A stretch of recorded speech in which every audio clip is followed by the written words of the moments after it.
5M TV Sénégal chaîne bi leen di jox xibaar yi leen ci anam yu wér te wóor.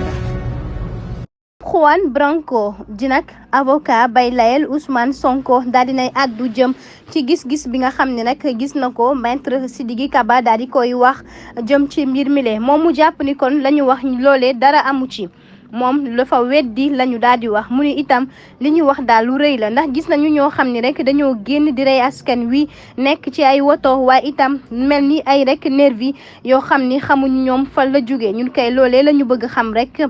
ginnaaw gile mu jàpp ni itam même bu fekkoon sax fukki at la moom jàpp na di maître Sidiki Kaba ginnaaw li mu wax rek nag ab crise cardiaque lañ ko mën a jàppee rawatina ci autorité politique yi lee ndax discours yi nga xam ni moom la ñuy wax dara rek méngoowu ci ak yi nga xam ni moom la ñuy dund jamono ji ndax ñi si faatu bari nañu ñi nga xam ni ñoo génnoon itam di tiire ay balu fetal te gis nañ leen am na ñu ci gaañu loole yëpp ñoom waxuñu ko ñoom kay ñoo ngay jël seen wax di ko yóbbu feneen moom avocat bi lee itam daal dinay àddu jëm ci wàllu pouvoir bi waaye itam ci wàllu CPI mu jàpp ni itam comme jëwriñ bi daal waroon na mën a leeral waaye wax ci mbir moomee mu mel ni kon ñoom loolee ñoru leen benn yoon waaye nañu jàpp ni nag lile ab leçon rek bu rëy la boo xam ne askan wi dinañ ci rek daal di bàyyi xel.